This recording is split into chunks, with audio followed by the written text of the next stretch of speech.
Assalamualaikum warahmatullahi wabarakatuh. Salam sejahtera untuk kita semua. Semoga kita masih diberi kesehatan dan kita masih diberi perlindungan oleh Allah Subhanahu wa Ta'ala. Pada hari ini saya ada cobek ya. Ada cobek dan juga ada bawang merah.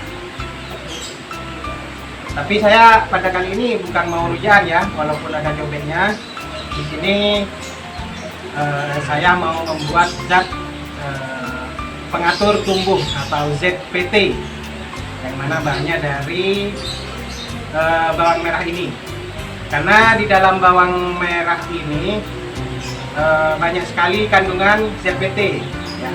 Karena bawang merah ini juga mengandung auksin, gibberellin dan juga sperminin, yang mana zat-zat tersebut atau hormon-hormon tersebut itu sangat bagus untuk pertumbuhan tanaman. Nah, aplikasi ZPT ini saya akan aplikasikan pada biji sarikaya merah ya. Beberapa waktu yang lalu saya membuat sebuah video tentang buah sarikaya merah, dan karena banyak teman-teman yang membutuhkan bibitnya, maka di sini saya berusaha untuk membuat bibit atau persemaian dari sarikaya merah itu sendiri, karena sarikaya merah itu sangat manis sekali ya.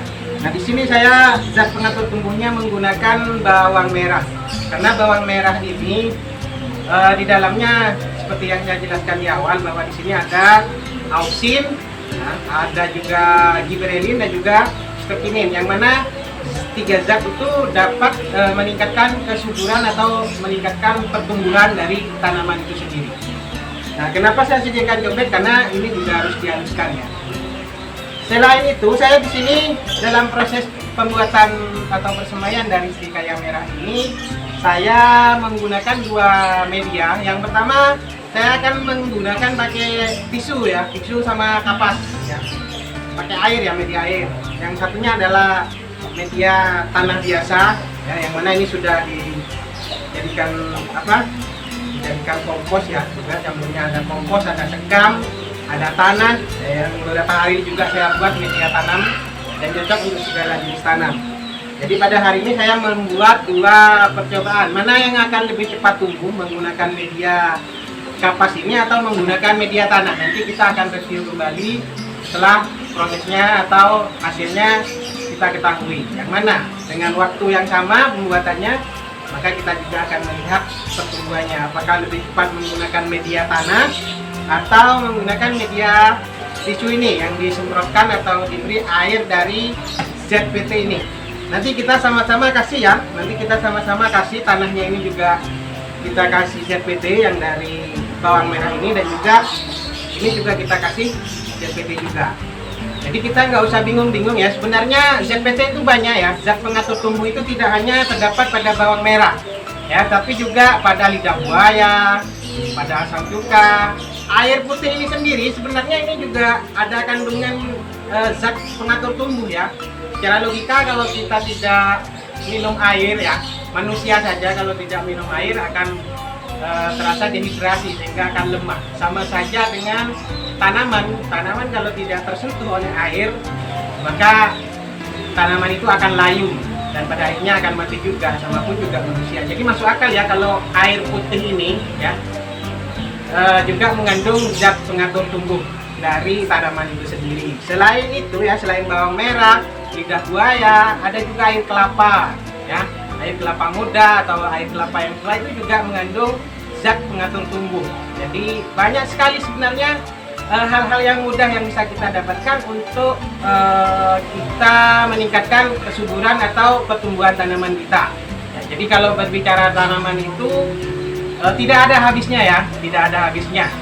Dan hal ini kita bisa dapatkan di rumah, di dapur dan lain sebagainya, atau di pekarangan, di pagar, semuanya itu bisa kita manfaatkan sebagai zat pengatur tumbuh. Baik, untuk menyingkat waktu ya, saudara-saudara, saya akan lakukan proses awal dari pembuatan ZPT-nya dulu ya, dari pembuatan ZPT-nya dulu. Ini kita haluskan bawang merahnya ya, kita ulek-ulek ya sampai ini halus.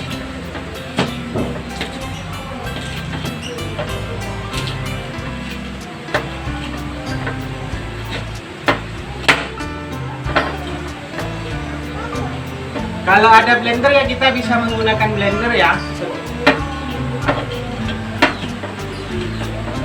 Karena ini tidak ada blendernya, jadi terpaksa saya menggunakan ulukan ini biar prosesnya bagus. Kita campurkan sedikit air ya biar cepat halus.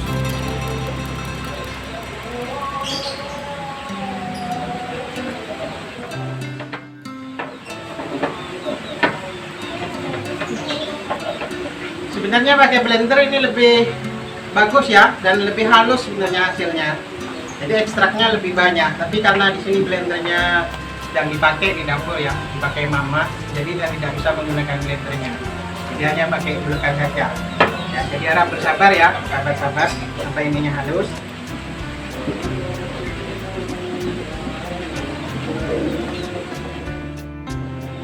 Nah, setelah ini halus ya, kita masukkan ke dalam wadah yang bisa buat kita semprotan ya, buat semprotan. Nanti kita semprot ini menggunakan ZPT-nya. Jadi setelah disemai kita semprot dengan ZPT-nya.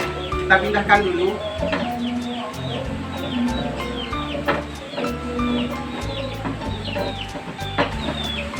Sebenarnya harus ada sendok ya. Sambil menunggu sendoknya datang ya, kita sambil lipat dia tambah halus. Nah, setelah itu kita masukkan bawang merahnya ke dalam botol ini ya.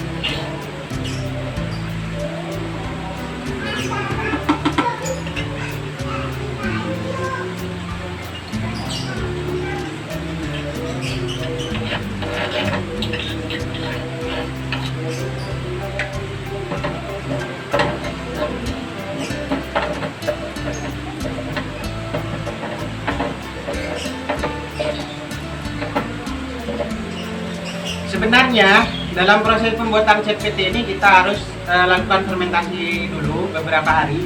Tapi kita langsung gunakan itu tidak jadi masalah ya. Namun kualitasnya akan lebih bagus kalau kita gunakan setelah kita fermentasi selama 7 hari. Nah, nanti akan kita buatkan bagaimana cara membuat ZPT yang bagus ya, yang berkualitas. Namun pada kali ini momennya adalah hanya sebatas penunjang dari persemaian pembuatan serikaya merah ini. Jadi kita langsung aplikasikan saja ZPT-nya. Nah, setelah itu kita tambahkan air ya ke dalam sini.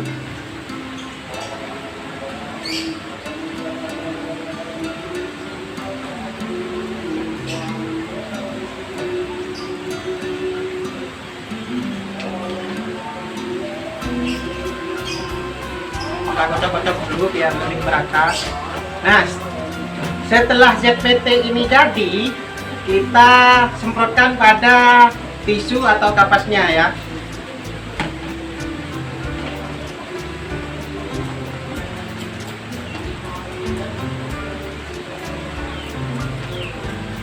Sampai basah ya, sahabat-sahabat ya, sampai basah.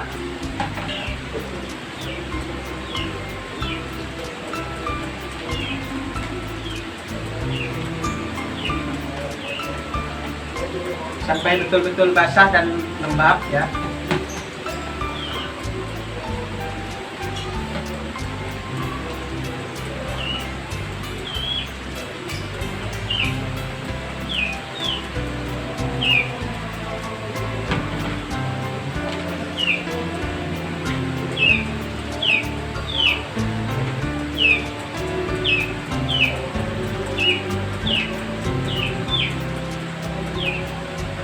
Ini juga kita semprot ya. Sananya kita semprot juga.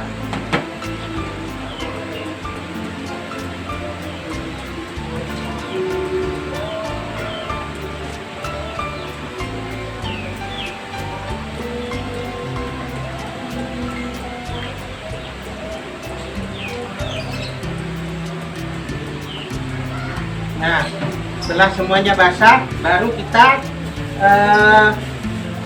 pasang biji sarikaya merahnya ini secara rapi. Ya, kita taburkan seperti ini.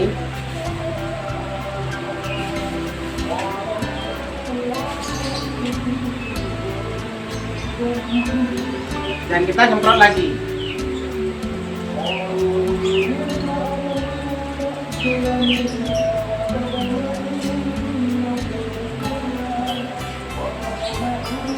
Kita semprotkan pada biji sarikaya merahnya.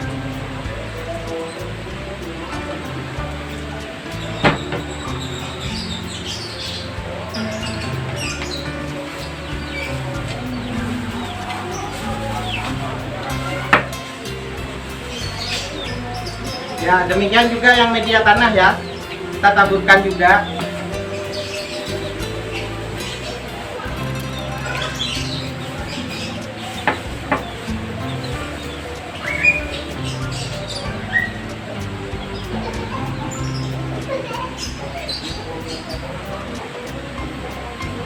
Setelah merata seperti ini, ya.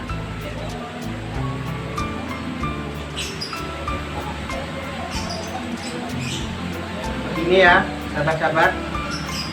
Kita semprotkan lagi.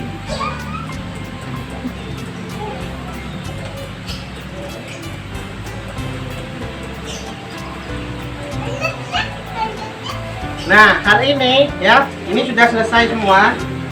Ini kita biarkan selama beberapa hari ya, paling tidak kurang lebih 15 hari. Kita lihat perkembangannya. Nantinya yang mana yang akan lebih cepat tumbuh, menggunakan media kapas ini atau menggunakan media tanah. Nah, perlakuannya ini setiap hari ya. Kalau tanah sudah agak mulai mengering ya, ataupun juga media yang kapas ini atau tisu ini sudah mengering, kita semprotkan lagi ZPT ini ya. Kita semprotkan lagi ZPT.